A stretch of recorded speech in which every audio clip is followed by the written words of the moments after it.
नांदणी मठातील महादेवी हत्तीणीला परत आणण्याकरता उभारलेल्या लढ्यात आमदार सतेज पाटील यांची महत्त्वपूर्ण भूमिका होती. ज्यावेळी महादेवी हत्तीणीला वनतारा इथं नेण्याचा निर्णय झाला तेव्हापासून सातत्यानं आमदार सतेज पाटील या विरोधात भूमिका मांडतायत.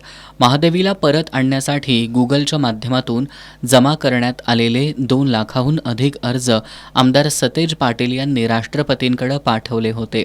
सर्वांनी मिळून उभारलेल्या या लढ्याला यश आलं असून आता महादेवी हत्तीणीला परत पाठवण्याबाबत वनतारानं सकारात्मक भूमिका घेतली आहे.